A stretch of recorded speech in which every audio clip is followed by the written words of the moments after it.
Mensagem rápida, porque hoje é o dia de vocês. Eu vou falar bem pausadamente, para que todos os amados irmãos, em especial aos meus irmãos do IAD, possam também, juntamente com toda a igreja, ouvir tranquilamente. Porque, meus irmãos, às vezes, os intérpretes, quando estão falando para os nossos amados, e a gente está aqui naquele fogo, sabe, naquela unção, e a gente fala rápido, tão rápido, que de vez em quando eu vejo alguns olhando para cá do pastor e dizendo assim: segura aí, pastor. Mas hoje eu vou ser tranquilo, tá certo, Arielle? Fechou? Evangelho de João, capítulo de número 14. Eu quero ler a parte do verso de número 1. Evangelho de João 14, verso 1 em diante, está escrito assim: que o coração de vocês não fique angustiado. Vocês creem em Deus, creiam também em mim. Na casa de meu pai há muitas moradas. Se não fosse assim, eu já lhes teria dito, pois vou preparar um lugar para vocês. E quando eu for e preparar o lugar, voltarei e os receberei para mim mesmo, para que onde eu estou, vocês estejam também. E vocês conhecem o caminho para onde eu vou. Então Tomé disse a Jesus: não sabemos para onde o Senhor vai. Como podemos saber o caminho? Jesus respondeu: eu sou o caminho, a verdade e a vida. Ninguém vem ao Pai senão por mim. Se vocês me conheceram, conhecerão também o meu Pai. E desde agora vocês o conhecem e têm visto. Filipe disse a Jesus: Senhor, mostra-nos o Pai, e isso nos basta. Jesus responde: há tanto tempo estou com vocês, Filipe, e você ainda não me conhece? Quem vê a mim, vê o Pai. Como é que você me diz: mostra-nos o Pai? Você não crê que eu estou no Pai e que o Pai está em mim? As palavras que eu digo a vocês, não as digo por mim mesmo, mas o Pai que permanece em mim faz as suas obras. Creiam que eu estou no Pai e que o Pai está em mim, disse Jesus. Creiam ao menos por causa das mesmas obras. Em verdade lhes digo que aquele que crê em mim fará também as obras que eu faço, e a outras maiores fará, porque eu vou para junto do Pai. E tudo que vocês pedirem em meu nome, isso farei, a fim de que o Pai seja glorificado no Filho. Se me pedirem alguma coisa em meu nome, eu o farei. Pastor, obrigado pelas orações. Meus amados, é uma conversa, um diálogo muito importante que Jesus tem com os seus discípulos. Interessante que no capítulo anterior, o capítulo de número 13, nas partes finais, há uma revelação interessantíssima em relação a Pedro, em relação a Judas, o traidor, e Pedro, aquele discípulo que negou ser de Jesus Cristo, ser discípulo de Jesus Cristo. E interessante que aquela revelação, quando o Senhor diz que alguém haveria de traí-lo, e também Pedro haveria de negá-lo, certamente, meus irmãos, isso perturba o coração desses discípulos. É evidente também que a outra questão que o capítulo 13 nos fala, que Jesus Cristo já estava dizendo aos seus discípulos, que ele haveria de ir para o Pai. Claro, meus irmãos, que há uma relação muito profunda em relação aos discípulos e a Jesus Cristo. E o Evangelho de João, capítulo 14, Jesus Cristo vai ensinar a esses discípulos que não há como ter o Pai, não há como se chegar ao Pai. E como é o tema de hoje, não há como receber o lar daqueles que por Jesus Cristo foram regenerados, transformados. Só poderão receber tais pessoas. Interessante que quando nós falamos sobre lar, logo nos vem o quê? Uma cama, uma boa comida, o aconchego, o conforto. Quando nós falamos sobre o lar, nós pensamos em um lugar em que durante todo o trabalho do dia, nos achegamos a este lugar e queremos estar muito bem. Jesus Cristo, meus irmãos, está revelando algo que não é um lar humano, não é justamente a presença de uma pessoa qualquer. Jesus Cristo está mostrando aos discípulos que estavam aflitos do coração, estavam perturbados da alma, porque a pessoa querida, que lhes trazia conforto, segurança, uma pessoa que trazia ao coração dos discípulos algo maravilhoso, experimentaram coisas fantásticas, haveria de ir. Na mente dos discípulos, eles estavam dizendo: o nosso maior, melhor amigo, o nosso mestre vai nos deixar. Mas a ideia do Evangelho, capítulo 14, que João, inspirado por Jesus Cristo, pelo Espírito Santo, para falar de Jesus, nos mostra, meus irmãos, que este lar é possível de obtê-lo, que é possível nos aproximarmos de Deus. A verdade, Jesus Cristo está ensinando que há esperança de nós que muitas vezes andamos aflitos, angustiados, perturbados, que há esperança para os nossos corações. Eu me lembro agora que em Atos capítulo de número 7, dos versos, meus irmãos, 55 em diante, se não me falar a memória, Pedro, ele tem a visão, uma das visões mais maravilhosas que qualquer pessoa pode ter. Ele viu os céus abertos e viu Jesus Cristo assentado à destra do Pai. Percebam, meus irmãos, que Estevão, como podemos aqui mencionar, parece que ele está paralisado, parece que ele recebeu, meus irmãos, uma injeção anti-dor, anti-sofrimento.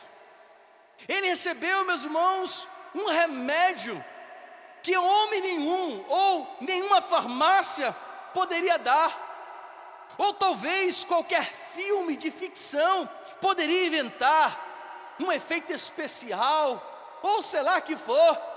O próprio Pai permite que Estevão veja o lar desejado de todos, os céus abertos e Jesus Cristo assentado. Interessante que nesse texto, na despedida que Jesus faz, os discípulos fazem algumas perguntas, indagam na despedida que esse texto nos mostra. Jesus Cristo também está ensinando para esses tais discípulos que Ele nunca os deixará e nunca também os abandonará. É evidente, meus irmãos, que o contexto em que Jesus está falando a respeito da sua partida, a respeito dos seus últimos momentos aqui na terra, qual era a situação que eles estavam vivendo? Qual era as adversidades que os discípulos estavam ali convivendo? Eles conviviam com o Império Romano, o império, meus irmãos, que não reconhecia o próprio Jesus Cristo como o Senhor da vida, o Senhor e Rei. Viviam na comunidade em que também, meus amados irmãos, O judaísmo era farisaico, e nós ouvimos muito bem nessa manhã uma explicação dada pelo pastor Moisés. E eu não vou falar aqui não, que eu vou atiçar a sua curiosidade para lá no canal do YouTube e ver novamente a mensagem. Olha a estratégia, reverendo. Mas vivia no contexto farisaico, judaísmo farisaico, que não reconhecia Jesus Cristo como Messias, que não reconhecia Jesus Cristo como o Filho de Deus. Ao contrário disso, o perseguia e desejava todo o mal sobre Jesus Cristo, expulso muitas vezes de alguns lugares. Os discípulos também viviam momentos em que os próprios discípulos de João Batista, também alguns deles não reconheciam o próprio Jesus como Filho de Deus. Também viviam sobre a influência que nós chamamos de gnosticismo. Alguns também que não reconheciam que Jesus Cristo, o Deus, se encarnou em homem. Acreditavam que existiam fantasmas ou espíritos que podiam nos levar até Deus, mas não reconheciam Jesus Cristo como aquele que era o próprio Deus. No contexto em que os discípulos também temiam em ser mortos por causa de Jesus Cristo.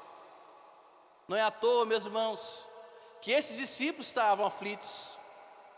É por isso que Jesus se dirige a eles e fala: meus amados discípulos, o coração de vocês não pode ficar perturbado, a alma de vocês não pode ficar aflita, vocês não devem ficar ansiosos, preocupados.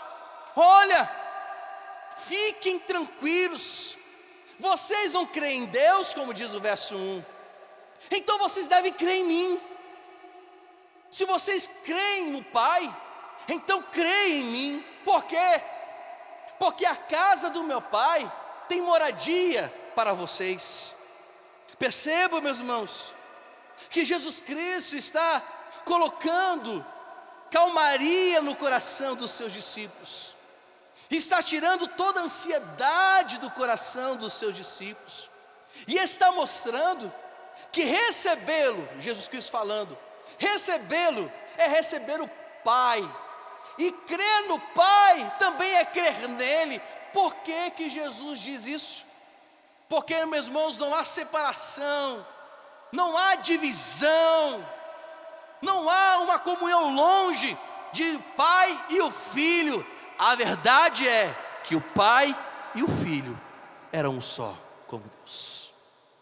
Percebam outra coisa também, que Jesus, ao confortar o coração dos discípulos, e ao dizer a eles que há moradia nos céus, olha que coisa interessante, o sentido real da palavra moradia aqui no original, que é morada e permanecer, que é um substantivo que eles usam, o sentido seria assim no português, se a gente fosse colocar: aonde eu vou, a namorada na casa do meu Pai, ali é um lugar para você ficar.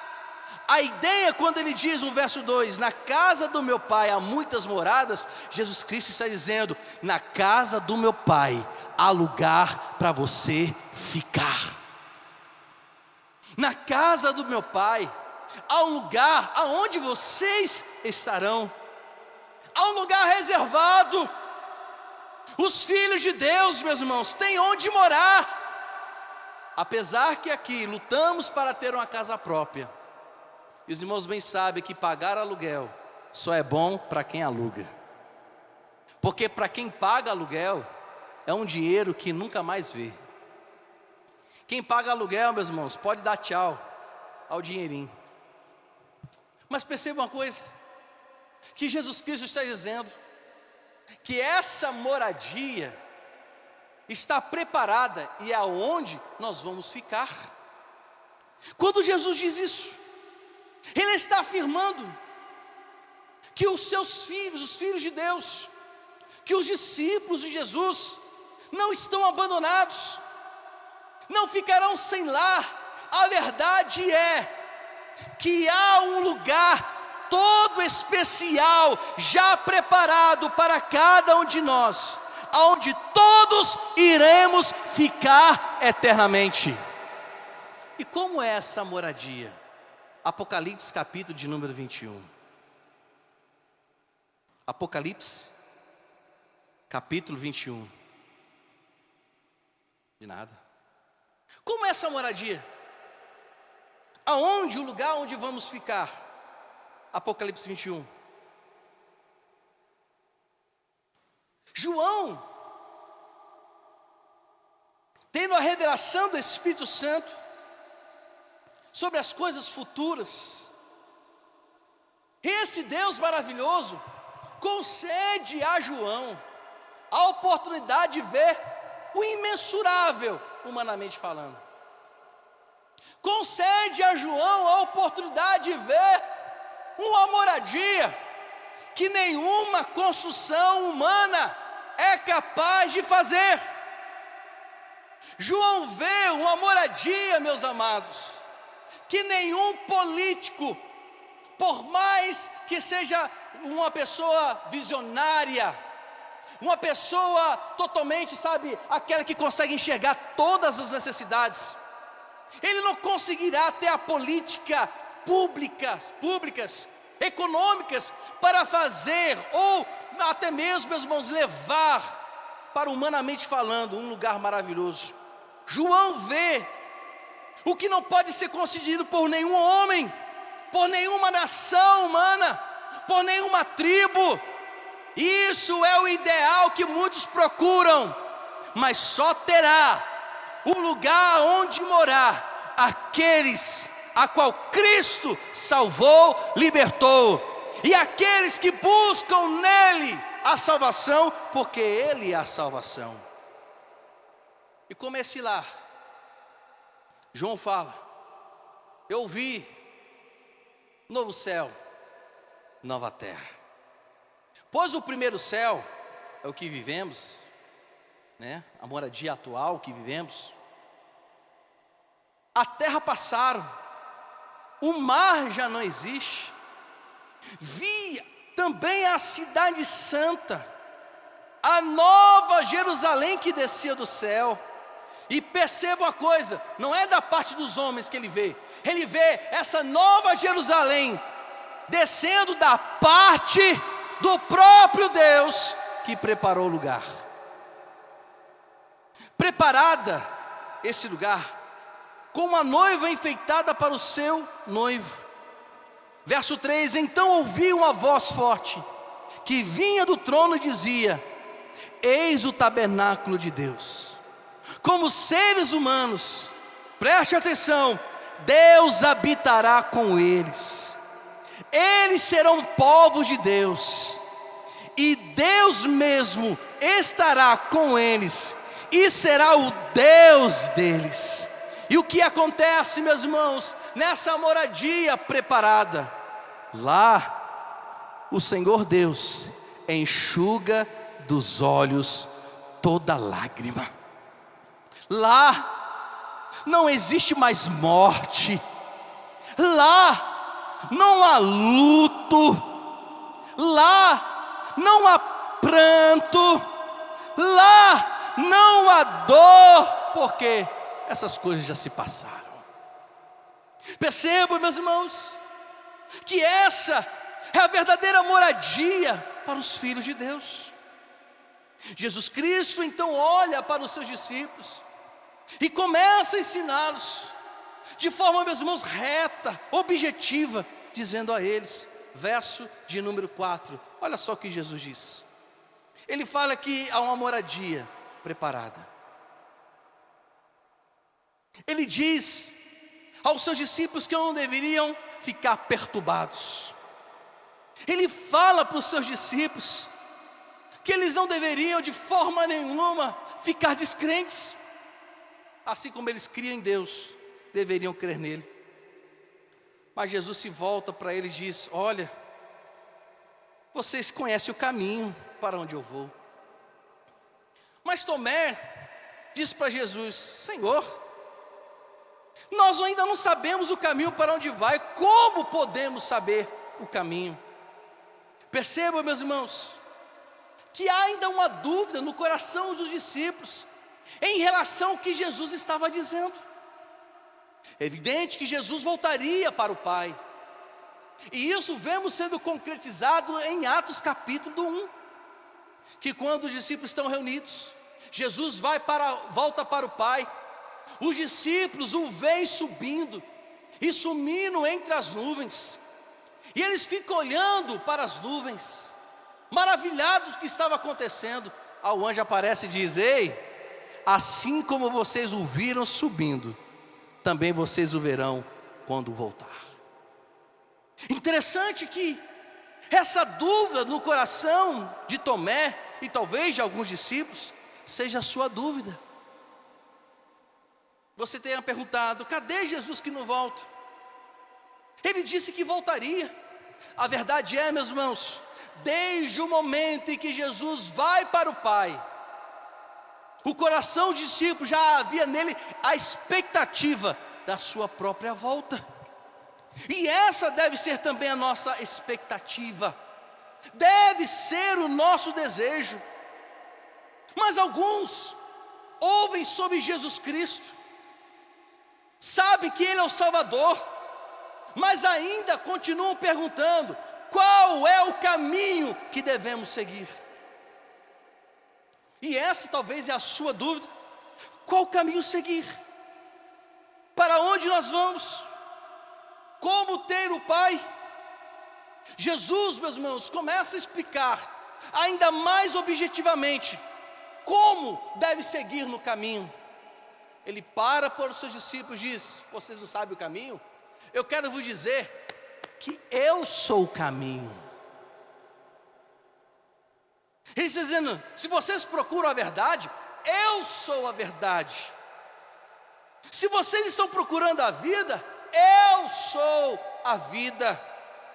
Percebam que essa afirmação é forte. Ela, meus irmãos, reivindica, se podemos colocar assim, exclusividade sobre caminho, sobre verdade e sobre vida. Jesus é a verdade de Deus. Jesus é a vida de Deus. Jesus também era o próprio Deus. E por Ele, meus irmãos, conhecer o Pai, saber como se chegar até Ele, Ele não poderia dizer que existia outro caminho, porque Ele veio dos céus, enviado do Pai, conhecedor de tudo, Criador de todas as coisas. Qual é a melhor pessoa para dizer e informar o caminho, se não fosse Ele?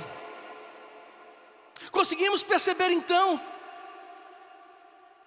que somente realmente Ele é a verdade, e por Ele ser a verdade e a vida, somente Ele é quem pode ser o caminho para tais coisas. Vamos perceber também que o fato de termos o conhecimento de Jesus Cristo não nos leva a trilhar o que Ele nos ensina. É necessário confessá-lo como Senhor e Salvador, porque se nós não confessarmos como Senhor e Salvador, podemos ter o conhecimento do caminho, mas nós não estamos nesse caminho. Podemos saber sobre as verdades divinas, mas não receberemos de fato a verdade. Podemos até saber que Ele é a vida e vida em abundância, mas nunca experimentaremos essa vida. Por isso que há necessidade de confessá-lo como Senhor e Salvador. Outra coisa importante, já partindo para o término dessa mensagem, e que precisamos refletir, é que Jesus também dá uma resposta àquele que queria ver o Pai. Olha só o que está escrito no verso de número 8. Porque antes Jesus fala que Ele é o caminho, a verdade e a vida. Antes, se há a pergunta, qual caminho ir? Jesus respondeu. Mas perceba uma coisa, Filipe, ele quer aprofundar ainda mais isso. E é onde que ele faz a seguinte pergunta para Jesus. Filipe disse a Jesus: Senhor, mostra-nos o Pai. Queremos ver o Pai, e isso já nos basta. Meus amados, o que eu acho interessante aqui é que Jesus está explicando que Ele é o caminho, a verdade e a vida. E ninguém poderia se chegar ao Pai se não fosse por Ele. E Filipe pensa assim: bem, se Jesus está dizendo que Ele leva ao Pai, então ainda não conheço o Pai. Não é ideia? Perfeita, né? A analogia de Filipe, não é verdade? Ele pensa direito. Bem, é o caminho, e ele disse que só pode ver o Pai se for por Ele. Então eu quero ver o Pai. Aí o que acontece? Jesus dá uma explicação que muitas vezes é a dúvida de muitas pessoas. Será que Jesus é uma pessoa tão longe de Deus? Será que Jesus é aquele que vai nos mostrar o Pai, e Ele não sabe de fato quem é o Pai? Meus amados, a pergunta de Filipe foi profunda. Porém, tanto Filipe e os discípulos não estavam entendendo que Jesus também é o próprio Deus. Filipe e os discípulos não estavam entendendo que crer em Jesus Cristo é crer no Pai. A verdade é que não há como crer verdadeiramente no Pai sem antes não crer no Filho também. Muitos fazem distinção entre Deus e Jesus. Muitos dizem que se não, nós temos que crer tanto no Pai, podemos crer, como no Filho, sim. Mas crer em Jesus também é crer em Deus. Crer em Deus é também crer que Jesus existe. Mas o mundo hoje não sabe disso. Acha que é suficiente apenas amar a Deus. Muitos acham que só ter o amor de Deus, que é importante, é o suficiente. Para ter Deus, precisa ter o Filho. Sem um filho, ninguém tem um pai. Muitos dizem que amam a Deus, mas desprezam o Filho. Dizem que obedecem a Deus, mas desprezam o Salvador. Dizem que Deus é bom, mas não creem no libertador, que é Jesus Cristo. Jesus olha para eles: meu filho, quem crê em Deus, crê em mim. Jesus Cristo está dizendo: não basta apenas saber o caminho que leva ao Pai, precisa me ter. Não basta apenas ter o conhecimento que existe um Deus poderoso. Se achegar a Ele, é necessário se achegar a mim. Para recebê-lo, é necessário me receber. Por quê, meus irmãos? Porque antes estávamos longe de Deus, éramos inimigos de Deus. E a morte de Jesus Cristo na cruz, além, meus irmãos, de saciar a ira de Deus sobre nós, porque Ele finda a ira de Deus sobre nós, porque os nossos pecados geram ira em Deus. O nosso pecado, meu irmão, gera, sabe, insatisfação, gera agonia. O nosso pecado é fedorento para Deus. E quando eu falo fedorento, eu falo em todos os sentidos. Mas Jesus é a razão porque hoje temos comunhão com o Pai. A sua morte rasgou o véu, nos aproximou de Deus, nos fez filhos de Deus. Sem Jesus, ninguém pode se tornar filho de Deus. Sem Jesus, ninguém pode, de fato, se a gente olhar bem, chamar Deus de Pai. Porque a gente só pode chamar Deus de Pai se realmente formos filhos. E quem fez isso por nós? Quem nos deu, meus irmãos, em bom sentido, o título de ser filho de Deus? Jesus Cristo. Por isso que é preciso crer nele. É por isso que precisamos confessá-lo, segui-lo, amá-lo. Crer nele é fundamental. Crer em Cristo, confessar Cristo, tê-lo como caminho, a verdade, a vida é essencial para que possamos ver o Pai. E essa é a resposta que Jesus dá a Filipe. Crê em mim, Filipe. Se você crê em mim, você vai crer no Pai. Observe que Jesus já tinha dito que para ir até o Pai, precisava dele, porque é o caminho, a verdade e a vida. Para ver Deus, precisa crer em Jesus Cristo. Por fim, meus irmãos, nesse diálogo, nós percebemos que a perturbação dos discípulos se tornou indagação, melhor dizendo, que a aflição do coração dos discípulos suscitou, meus irmãos, perguntas que ainda talvez eles nunca pensaram em fazer. Mas Jesus respondeu claramente, para trazer aos seus discípulos o verdadeiro caminho para o lar. Enfim, o que eu quero destacar com os irmãos nessa mensagem, é evidente que todos nós gostamos de viajar, e para viajar a gente precisa conhecer o caminho. Eu não sei quem é das antigas aqui, que quando viajava, andava com mapa, a gente ia comprar um mapa na banca de jornal. Quem já comprou aqui? Eita, revelamos a idade. Não é assim? Antigamente, na estrada, a gente tinha que ter mais atenção, no sentido de que procurar no mapa, a gente traçava, no mapa o nosso caminho. Tínhamos que decorar as cidades que íamos passar, porque algumas cidades era o divisor, se íamos para um canto ou para o outro. Aí depois chegou o GPS, não do celular, mas aquele GPS, aquele aparelhinho. Alguém já teve esse aparelhinho aqui? Eita, vamos revelando as idades. Comprávamos, colocávamos ali no GPS e íamos embora.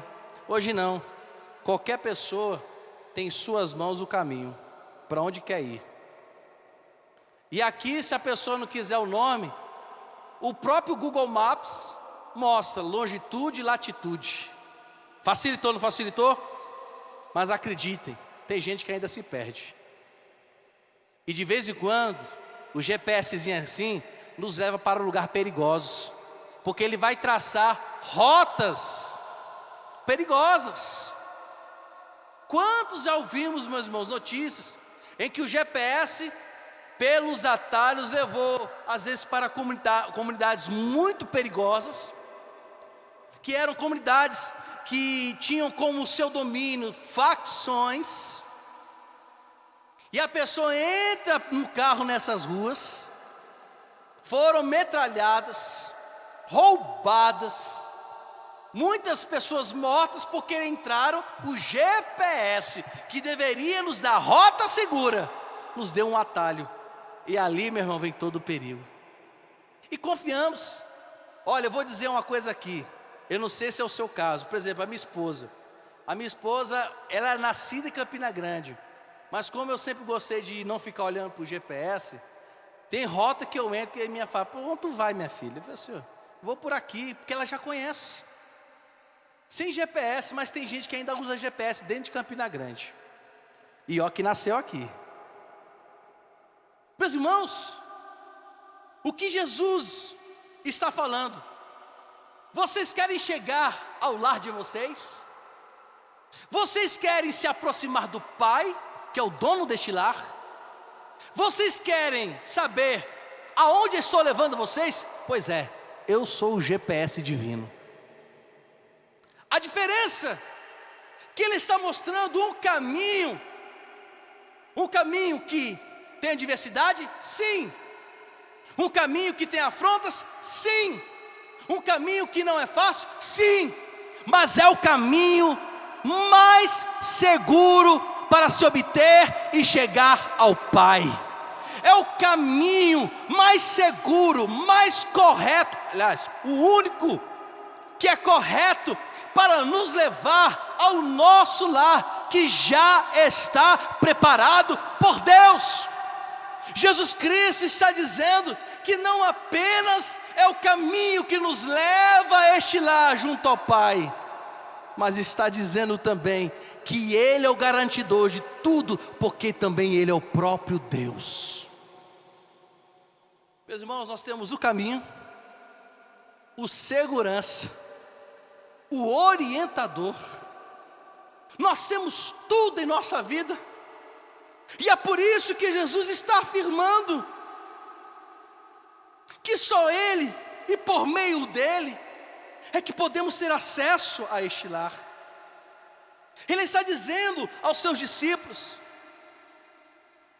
que crer nele é a segurança para ter o Pai. Mesmo que você não saiba o caminho, mesmo que você não conheça o Pai, hoje Jesus Cristo está te dando a oportunidade de tanto entrar neste caminho para conhecer o Pai, como ter a segurança de estar nesse caminho. Porque quem vê o Filho, vê o Pai. E esse é o maior mistério revelado. Esse é um dos maiores mistérios que devemos abraçar. E esse deve ser, meus irmãos, a única alternativa para se chegar a Deus. Esse lar, como nós falamos, que é um lugar preparado, é um lugar que na verdade deve ser o mais desejado. A Bíblia nos fala que a nossa pátria não é aqui. Meus irmãos, se vocês olharem no meu celular, eu tenho a imagem de Campina Grande. Eu tenho um relógio que tem a imagem de Campina Grande. Eu amo Campina Grande. Sou apaixonado por essa cidade. Eu luto com unhas e dentes. Eu estive agora há pouco na cidade, na cidade chamada Sertânia. Estávamos lá, Jairo, que hoje mora em Caruaru, e estava também o presbítero Mazinho, que é o pastor em Monteiro. Aí Jairo falou: olha, eu amo João Pessoa. A professora que nós estávamos conversando, que é Jordânia, ela ama Caruaru.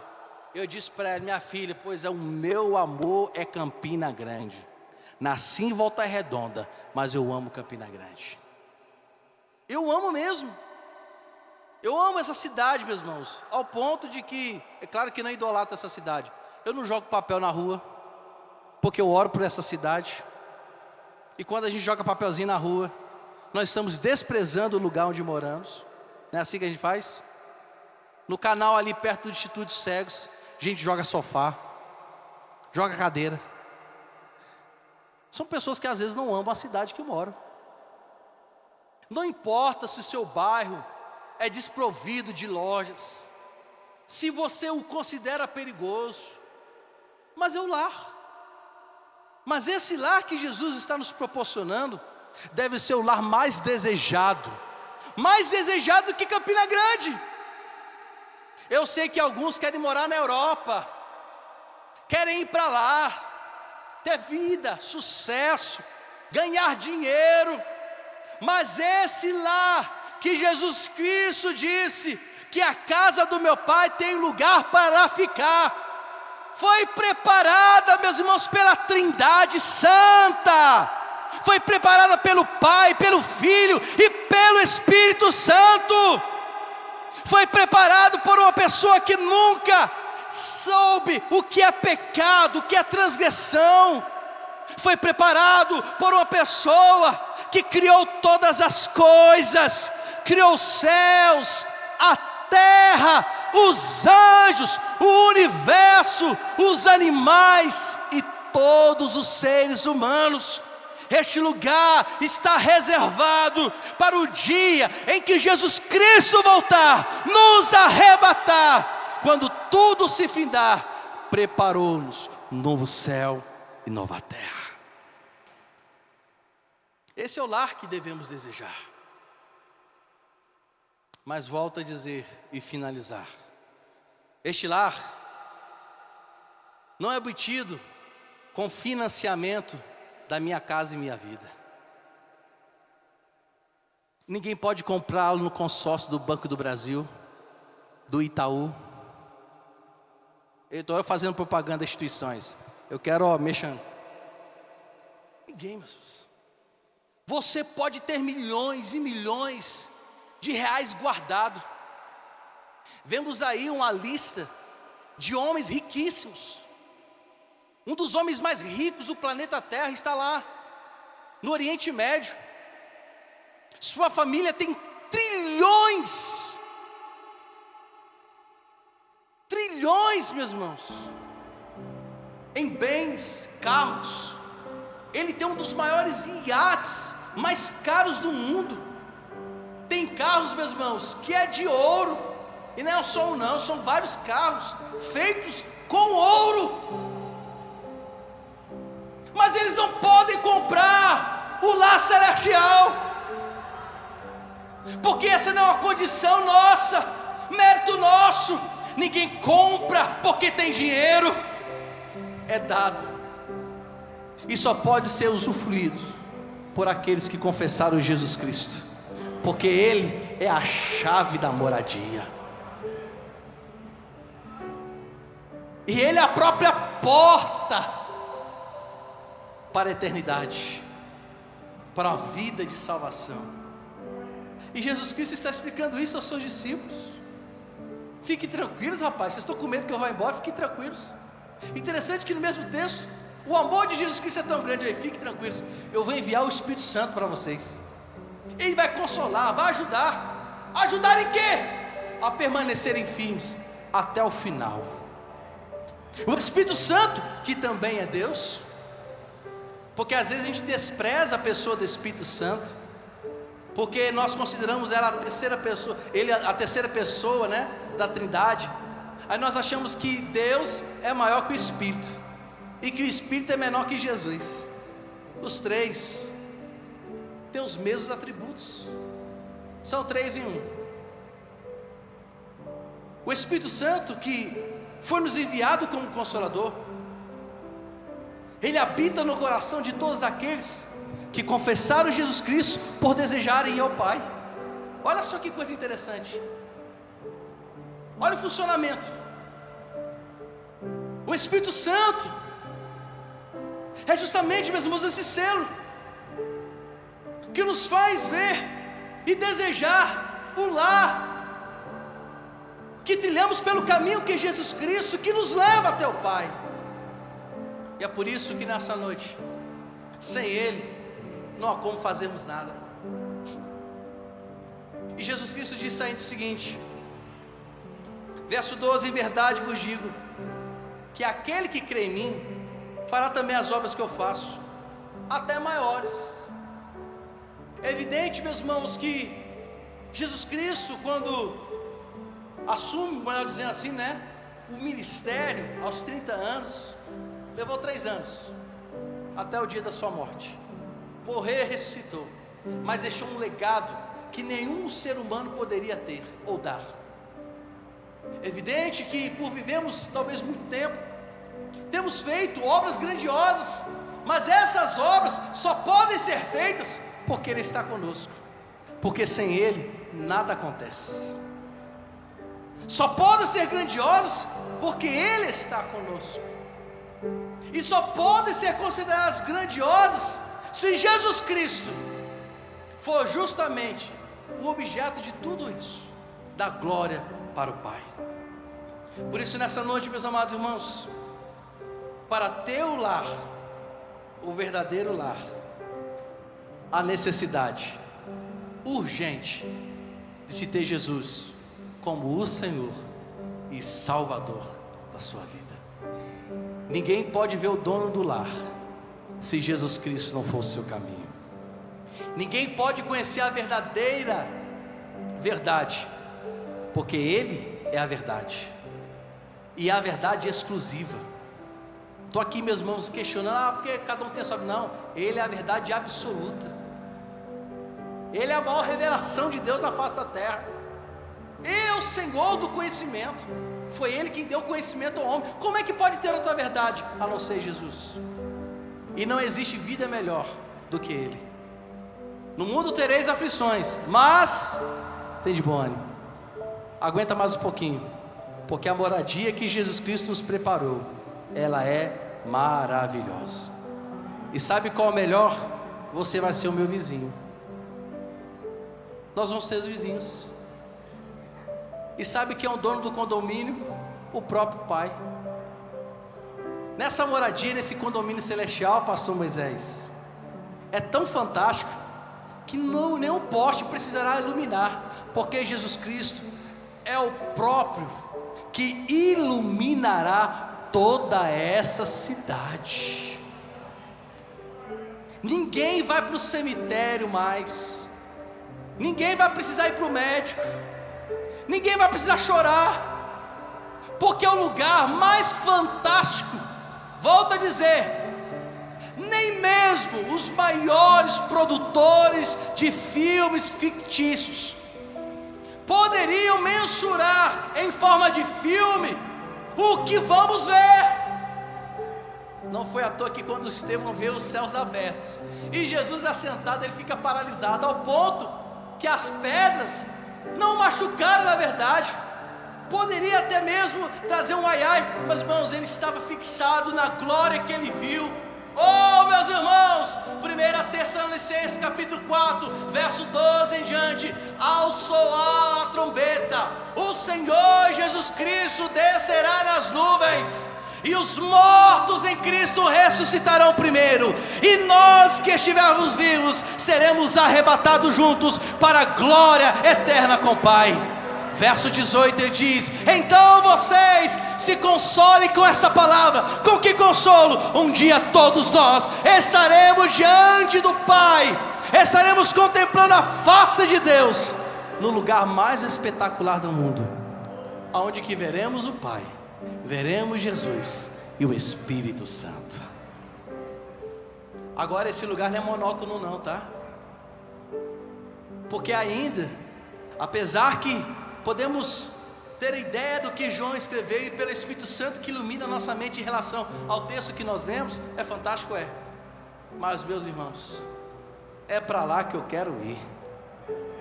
Não foi à toa que quando um pastor congregacional chamado Mark Lloyd Jones, quando ele estava enfermo, na beira da morte, a família começou a orar por ele, para que Deus o curasse. Ele disse: eu não quero que me peça cura não, eu quero ir ter encontro com meu Deus.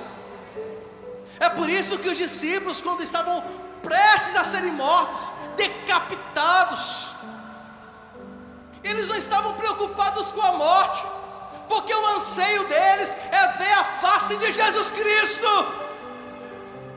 E não foi à toa que Paulo disse: a morte é lucro, é benefício. A morte é o quê? É por isso que Paulo, escrevendo em 1 Coríntios capítulo 15, quando estava falando sobre a morte que matou Jesus, mas na verdade não tinha vida, né? Porque a morte, ela estava submetida à vontade do Pai. Onde está a morte, o Senhor Aguilhão? Onde está a morte, a tua vitória? Sabe o que Paulo está dizendo? Que nem a mesma morte conseguiu, meus irmãos, reter o Filho de Deus, porque ao terceiro dia ele ressuscitou. Para quê? Para dizer a todos nós: ainda há moradia, ainda há lugar aonde vocês vão morar. E que o Senhor nos ajude. Feche seus olhos. Nessa noite eu quero perguntar se alguém deseja confessar Jesus como seu Senhor e Salvador.